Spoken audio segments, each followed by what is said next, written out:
Four items are not with us right now, so we're going to go to the second item, which is Office of Real Estate, Department of Real Estate. Item 2310 is a vote only. This is Office of Real Estate Appraisers.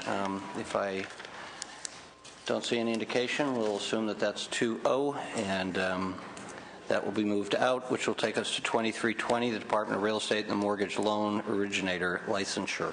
So we'll ask the LAO and the department to come forward.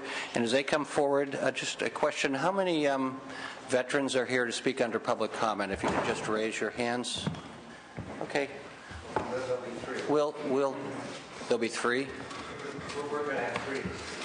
Okay. Well, I will try to help facilitate you, and we'll try to move you after we get through these two items. When we go to Department of Veteran Affairs, after we do the vote-only items, which is the first three, we'll do public comment so that if you want to leave, you can. If you want to stay, of course, you're more than welcome to watch this great experiment in self-governance that's called democracy. With that, we will go to item 2320. Welcome. Good morning, Mr. Chairman, members of the committee. Thank you for having us today. I'm Commissioner of Real Estate, Jeff Davey.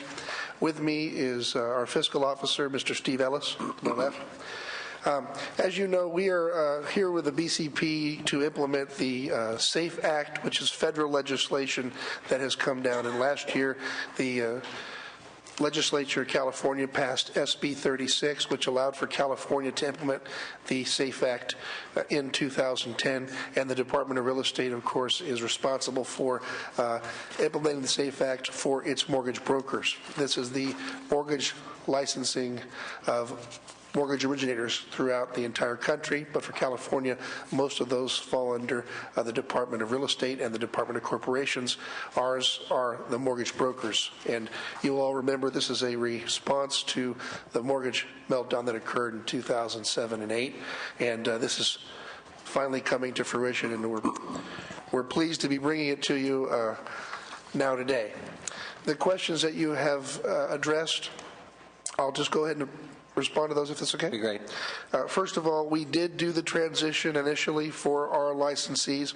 Out of the total population of approximately 490,000 licensees that we regulate, approximately 493,000 that is, about 40,000 are potentially going to be applying to the NMLS for a mortgage loan originator license. Currently, as of March 1st, we did start that transition, and they're starting to go on. I think we have 1,000 licensees currently applied to the National Mortgage Licensing System, and we expect over the next 6 to 8 months all of the rest to come through. But they're going through the processes, and there are workload generated between the National Mortgage Licensing System and the department, and we're just going through those processes now. But that has been effective, it's been working, and we're coordinating with the National Licensing System to work out any details that needs to be worked out. In terms of our augmentation of staff, the BCP calls for 27 positions. We are going to have to acquire those positions over time, and currently we're just working with our existing staff to implement the transition. The bulk of the licensees on the system will occur January 1st, 2011, and that'll be officially when the Department of Real Estate is online with the NMLS, and our licensees are required to have that endorsement that SB 36 created. And the final question, the current status of the DRE move. This is at least 12, probably more like 15 to 18 months into the future. We do continue to pursue a new location that could consolidate our exam room with our existing DRE offices in Sacramento. Obviously, the 27 positions that we're getting with SAFE do cause a further need for that move along with the existing building and so on and so forth. We have gone through with the DGS. I think our cruise process is underway now, and it's my understanding from the staff that this committee would want a budget change proposal prior to any move, and we are comfortable with that. Likely that would be in the next fiscal year. Good. Any questions or comments? Thank you. Any questions or comments? Any comments from the LAO? Finance? the last point, I think, is the most important. You've had discussions with our staff, and we went through this, unfortunately, last year. Timing is everything, and it was sort of ironic that you, of all departments, need a new facility, but to the degree that it was important that we're very careful given our budget situation. I appreciate the diligence, but I also appreciate the fact that not having seen the site, but when I have an opportunity, I'd love to come over and see it. I know with these new positions, it's going to be even more difficult, so. Yes, you're welcome to come. We'll look forward to that. Thank you, Senator. Okay. Any other comments, questions? Okay, thank you. That was relatively painless. All right, thank you, sir. Oh, okay, we actually need a vote for that. So our staff recommendation is approve it with the ongoing discussion and the actual relocation. All right, that's 2-0. Thank you. Thank you. Department of Veterans Affairs, if we could move forward, unless military's here and I haven't seen them come in. This is 8956. The first three items are vote only. So if I hear no dissent, Senator, you okay with these three? Then issue 1, 2, and 3 will be deemed approved 2-0. How long will these take? These take? Oh, those items? Yeah.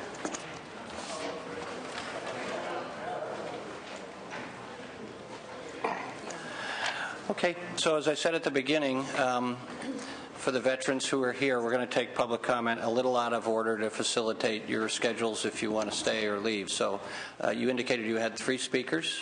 This is public comment on anything that might come under the purview of the committee, but it's not the agendized item. So I understand there's some interest in talking about fees. Do you have spokespeople for that?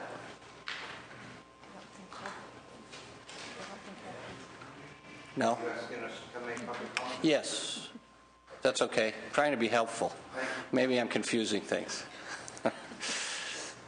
So public comment was scheduled to be We will at stay and the... listen to what they will speak to also. We might.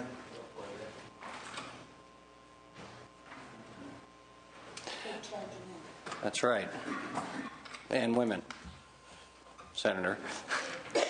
We have 2 veterans and 1 non-veteran spouse with us today. Welcome. Let me just introduce the members. My name is Edwin Warren. I am chairman of the Legislative Liaison Group. This is a group of concerned individuals who have banded together to do things to try to represent the members to the legislature. And I have with me, beside me on my left, Ed Olson, who is the chairman of the Allied Council, which is our official representative body, which is prohibited from talking directly to the legislature. And we have Matilda Rosenberg, who is the wife of a man who is at the home who currently lives in Sacramento. So Ed's going to lead off, Matilda's going to say a bit, and then I have a document here that I want to share with you, and I want to speak to the document.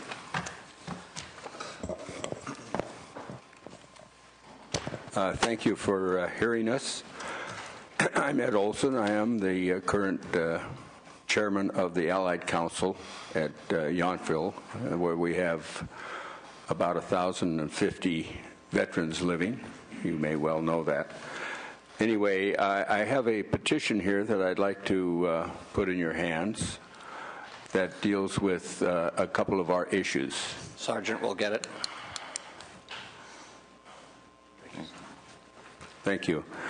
And I'd just like to say comments about the changes in the Veterans Affairs and the CDVA, where the fees and charges to the veterans, that would be all the veterans in all the veterans' homes, of course, where they were raised in a sense by eliminating the cap. There used to be a $1,200 cap, and now there is no cap. And one of the reasons these changes were made was because of supposedly increase in revenue and it was proposed to be $2.8 million of revenue increase.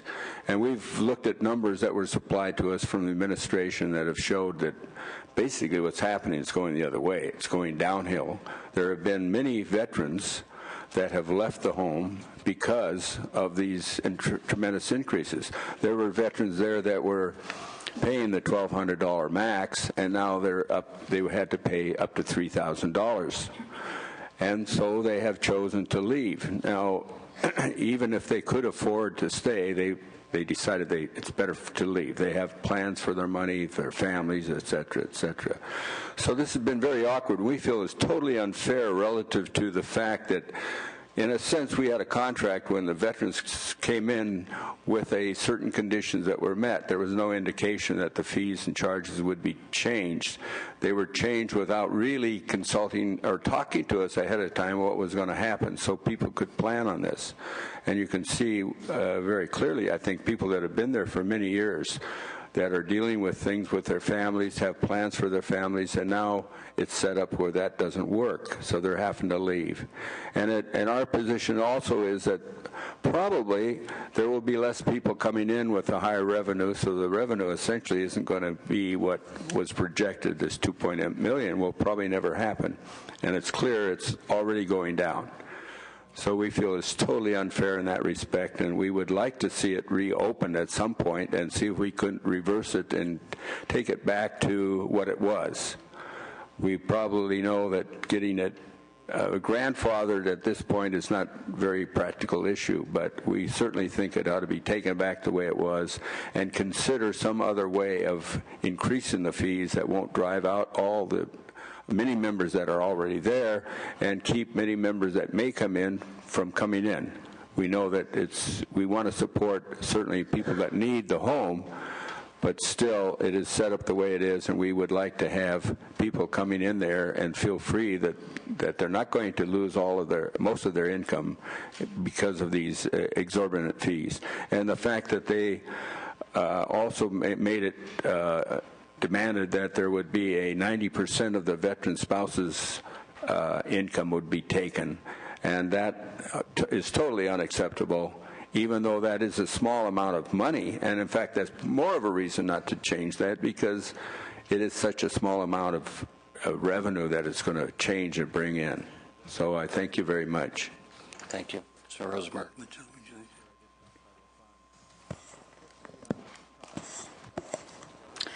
I'm Marisa Rosenberg. I'm the spouse of a veteran who lives in the veterans home at Yountville. I keep remembering what Matthew Arnold said around 1828 or some such date. I laugh so that I shall not weep. Life is hard. And I came here today wanting to be humorous, because that is part of who I am. But what I'm talking about now is not humorous. I wanted to make everyone feel happy and lighthearted today. I try to think of what it must be like for all of you to be listening to us, and it can't be easy. So I will be very serious. My husband's watch. You have to watch me. I tend to say more than I had planned to say because I speak from my heart. So if I go over, let me know. Okay. There were three things that I wanted to point out. Always your own first self-interest, and what my husband did, but mostly all the people that are veterans. Any veteran puts their life on the line, and I keep thinking that we should do more for the veterans, and a lot of people would not agree with me, and I would understand that. Everyone has needs. But you see, and now I'm speaking from my heart, not just budgets or logic, but from my heart.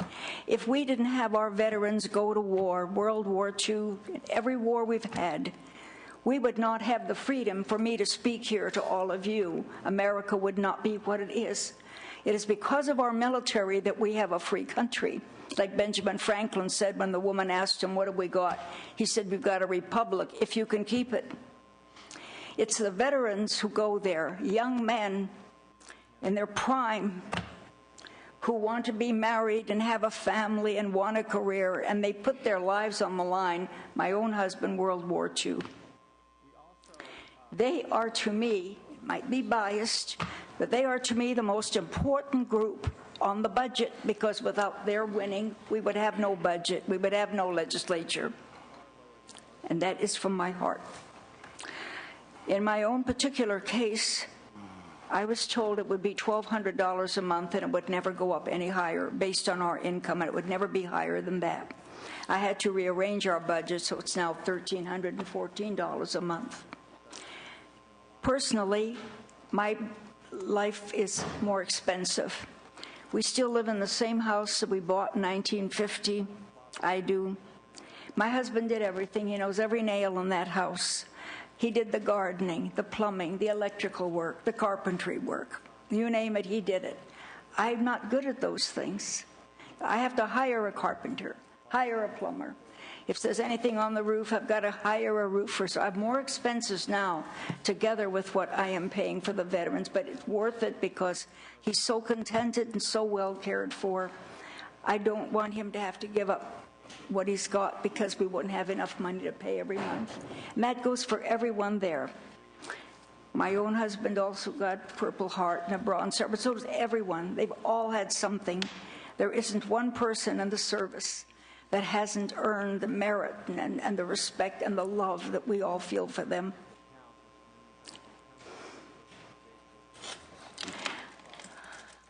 There's so much more that I could say, but I'll spare you all.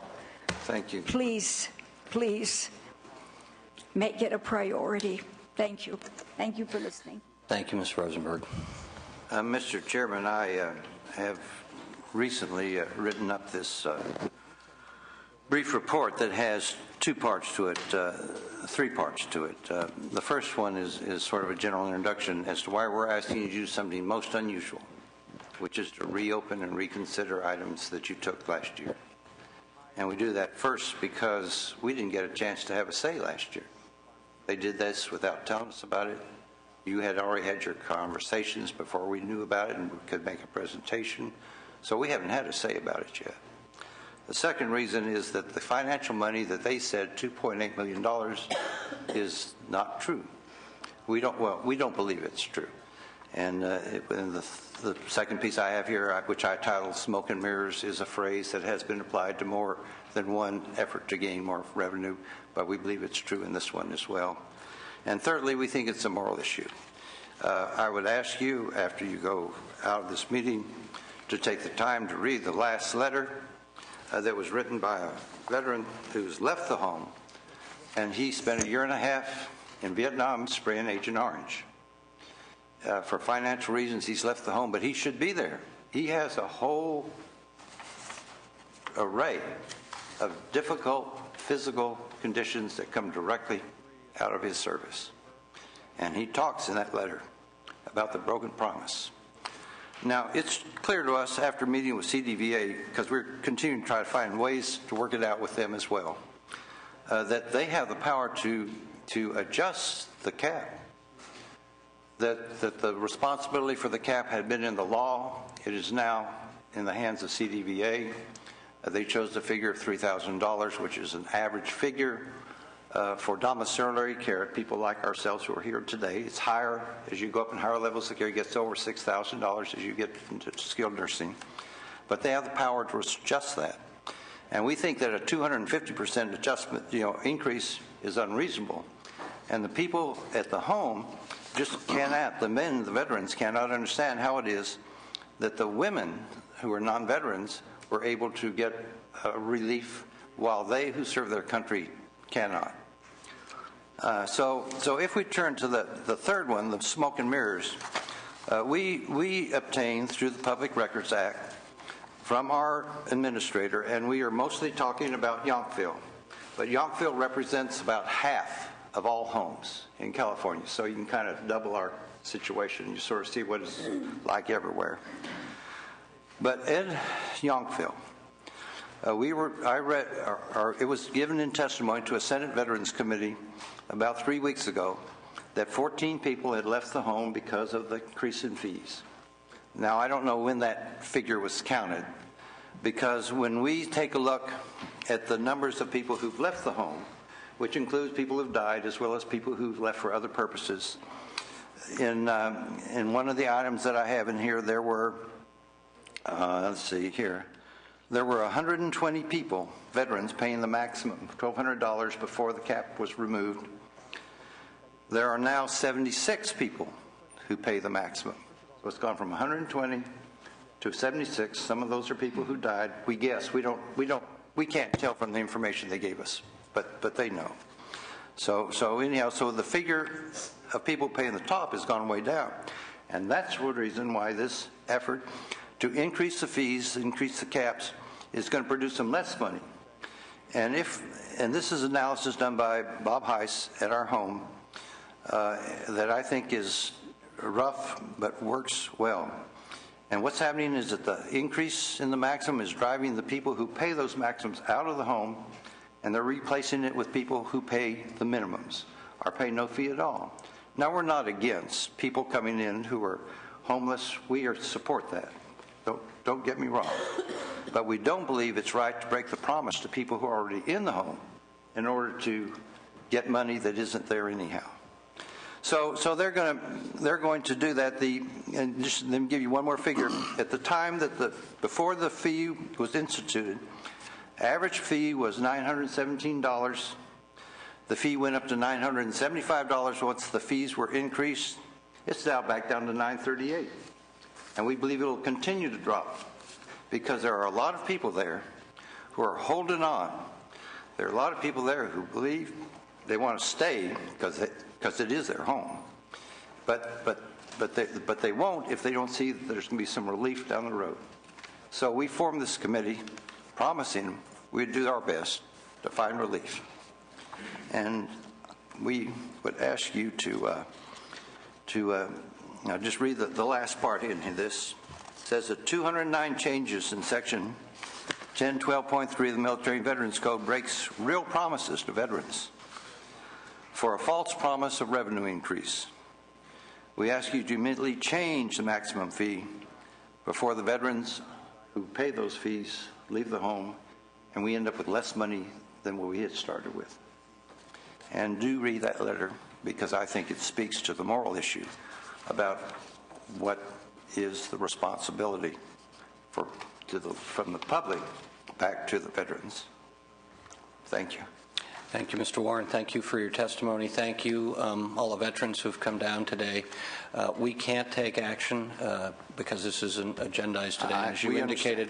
But I'd be happy maybe working with you, Mr. Warren, since I live not far from Yountville. Maybe I could come and take a visit and spend some time, and you can further explain it to me. I will contact your office and invite you as soon as possible. We appreciate your service and your testimony today. We certainly want to respect your service and that of your families. I am not a veteran, but my father is buried at Arlington National Cemetery, and I carry his memory and his service in World War II dearly.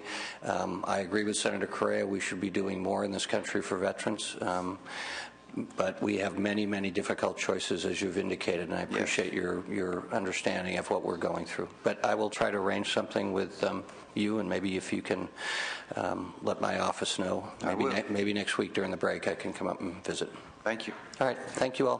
Thank you very much. That will take us back to the agenda. So we are going to issue number 4, Department of Veterans Affairs. This is Enterprise-Wide Veterans Home Information System.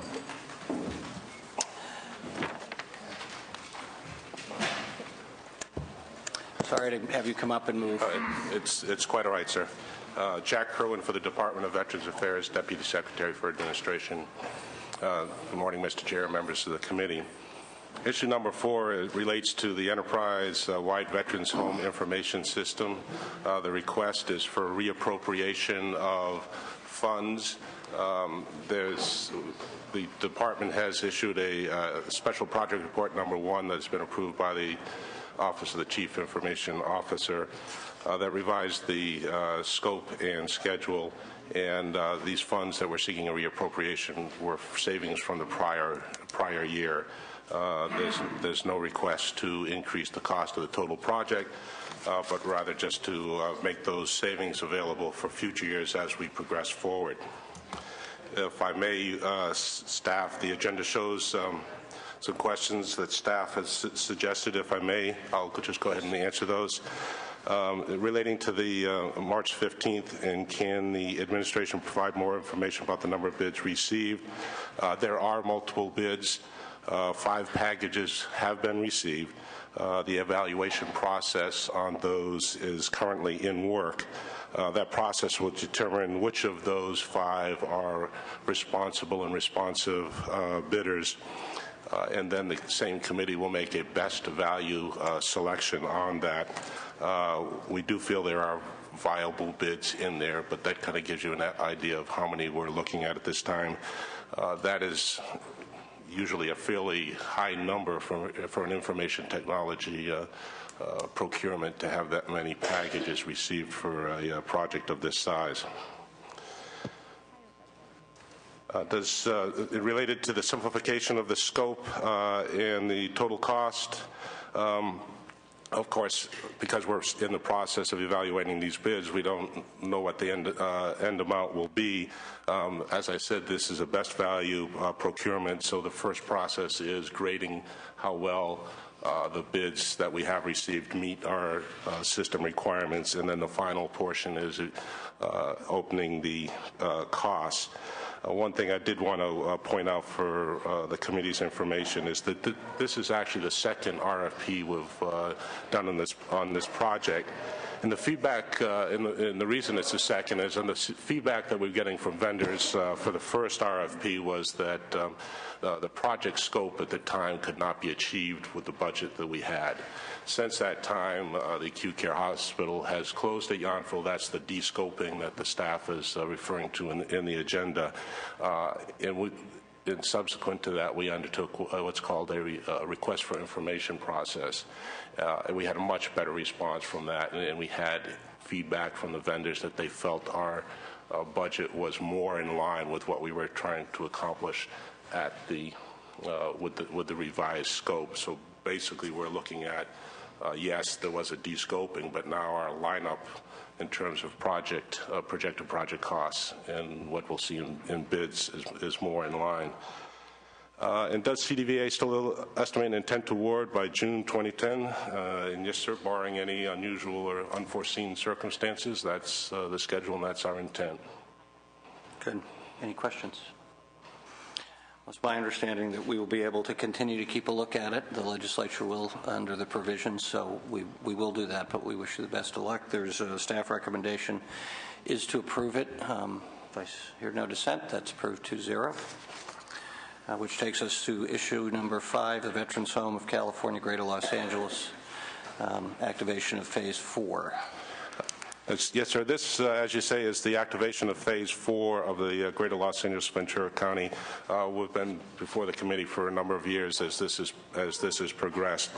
Just in terms of where we are, both Lancaster and Ventura, the 2 smaller homes, are now open. They have started admitting residents to the residential care facility for the elderly. And just in response to the first question, there are currently 14 residents at Ventura and 9 at Lancaster. In terms of the much larger campus in West LA, nearly 400 beds, that construction is progressing nicely. It's actually on time. We're even at this late date, we are expecting to get beneficial occupancy, and so we can actually start moving in with our owner-installed equipment and those kinds of things in May. It's sounding like early May right at the moment. Our goal in all of these openings is that once we have beneficial occupancy, we want to try to shoot for first admission 60 days later. So barring any issues with our ability to hire, that's a pretty tough area to do hiring at the salaries we pay some state employees. Santa Monica is pretty expensive.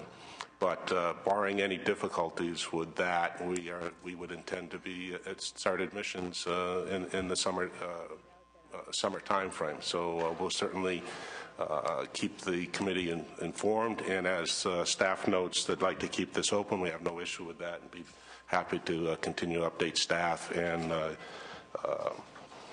come back before the committee during May revise to give you updates. Okay. Any questions or comments? Anything from LAO or Finance? Nope. Okay. We will hold it open and wish you continued good luck. Thank you, sir. Item number 6. Issue 6 is the construction and activation of the veterans' homes in Reading and the other veteran home in Fresno.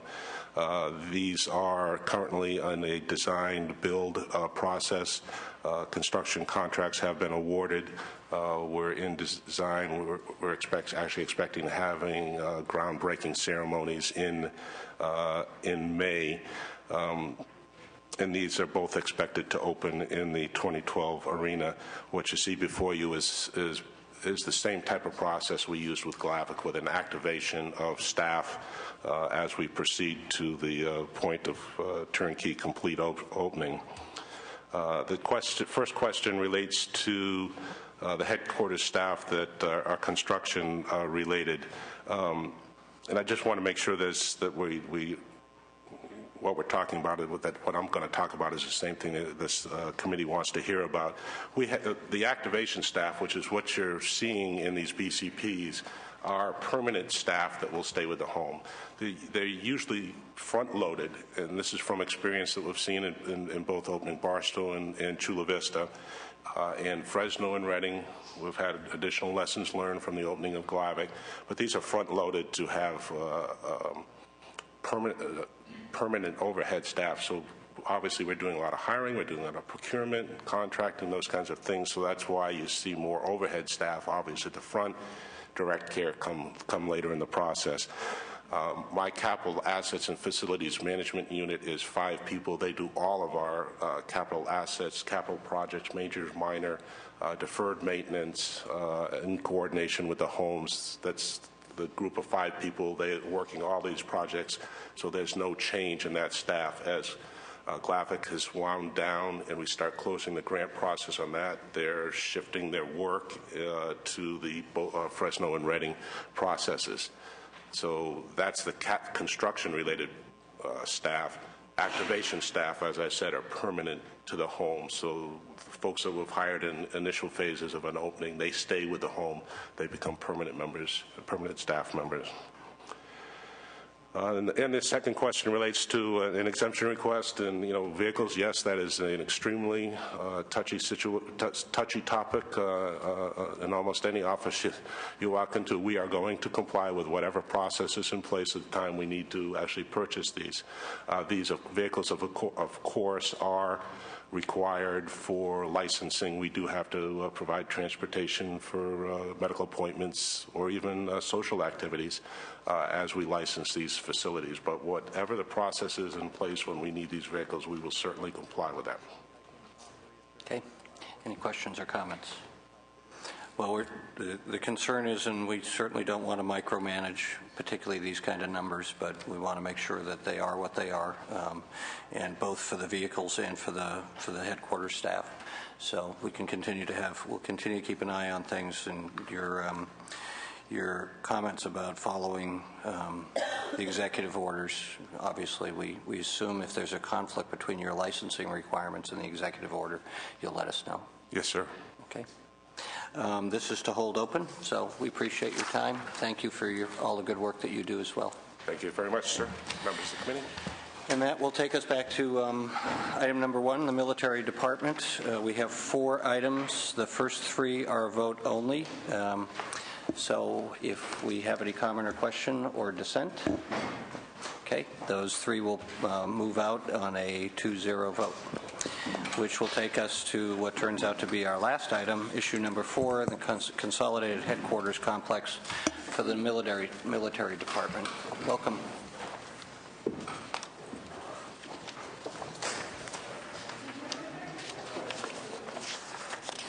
Good morning, just barely. Good morning. Would you like to begin? Yes, Mr. Chair, good morning. Thank you very much for keeping us on the agenda. I appreciate that. Sorry to get here late.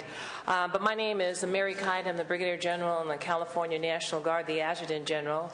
And I want to thank you, Mr. Chairman, along with the members and others here, for allowing me the opportunity to present to you some information with regards to the California Military Department as you begin your legislative oversight effort. With me here today is Colonel John Crocker, Director of Governmental Affairs. Then I also have Colonel Michael Herman, Mike, who's the Director of our facilities. Also from the Department of Finance, Ms. Teresa Gunn and Mr. Randy Katz.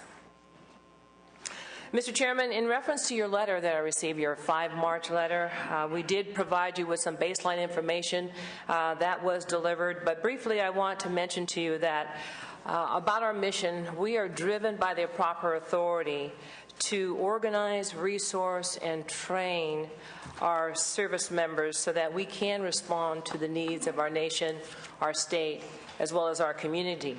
Our military department is responsible for the command, leadership, and also the management of the California Army National Guard and the California Air National Guard. Again, our mission is to provide ready forces in response to the call from our president. In addition, we provide forces, capabilities in response to the needs of this state, our governor, and working in conjunction, in tandem with our civil authorities here in the state. And lastly, and just overall, to support our communities. The military department is organized in accordance with staffing doctrines from the Department of the Army and also the Air Force. And in addition to that, we receive federal funding that comes to the state as a result of our mission. The California National Guard has approximately 22,000 men and women serving currently, and since 2001, we've responded with 5,000 service members to the call here in the state and under the public service umbrella, and we've deployed over 33,000 soldiers and airmen to countries such as Iraq and Afghanistan and elsewhere within this world.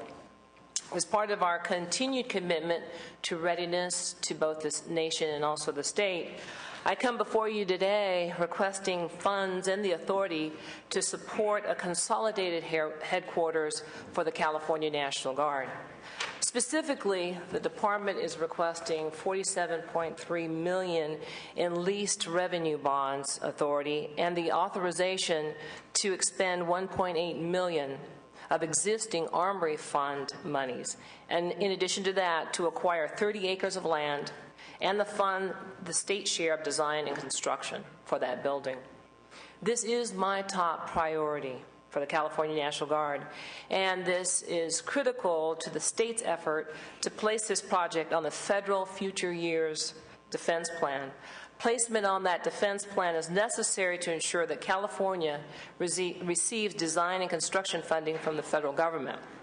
Because of federal support, we expect that debt service payments on that state share will be largely offset by rent savings from no longer having to lease 4 different locations. It's very important to note that the majority of those costs will be paid by the federal government. This means that this project will bring significant amounts of federal money to California.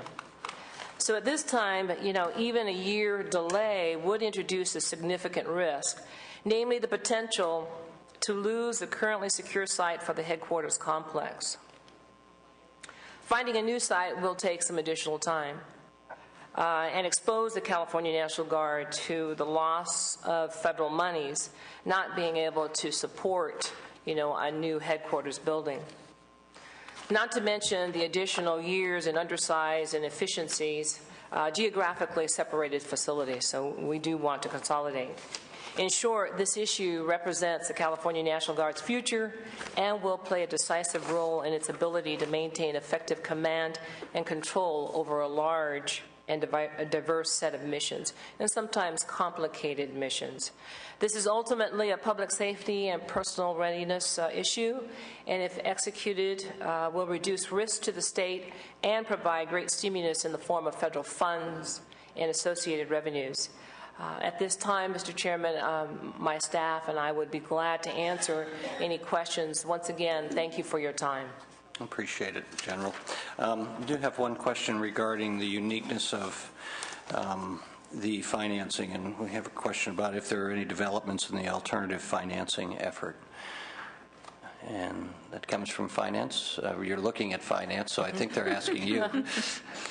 Any comments? Teresa Gunn, Department of Finance. I'm not certain I understand your question in alternative. The interim. Oh, interim financing. I don't have anything that I am able to present to you at this point in time. There hasn't been any new development since our pre-hearing.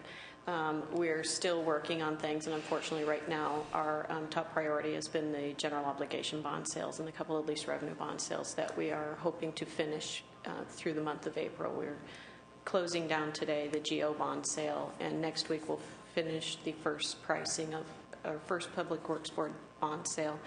And then 2 weeks later, we'll finish the second bond sale, and then we'll be able to focus more attention again on the interim financing. Do you anticipate any unusual problems? I mean, both because of the volume that we've been doing in bonds and the whole situation in the marketplace have created some obstacles. So as you start to process these things... No, we don't anticipate. We're looking at a couple different avenues. One that may require...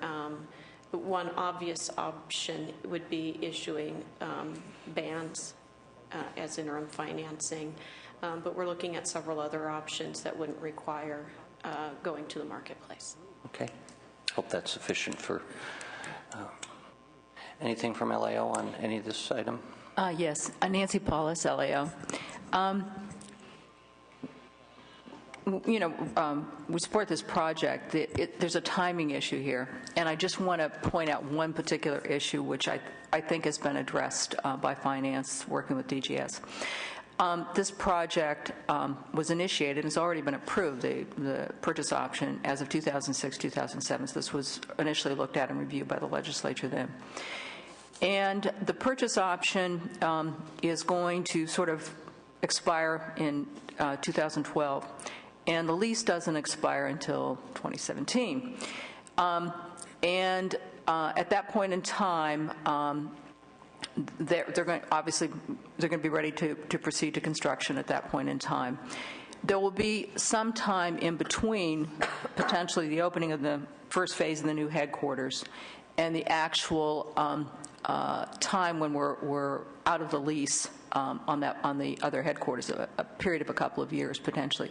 But I've been reassured by Finance that DGS will be able to utilize that building and that space for other tenants for the state of California, because there are costs. So, you both, for a few years, you'd be paying some debt funding and some lease costs at the same time. And my understanding is that this is not going to be an issue, and that was a small amount of money, because the only other option was to go out there and look for ways to extend the purchase option, and that was plagued with some problems potentially in terms of what we might do. But there is just that one little narrow range of time of a couple of years where you might have a few $1 million a year in terms of payments. But I think that they pretty much wash at the end of the day. And as I said, DGS has indicated to Finance that they'll be able to utilize that space effectively.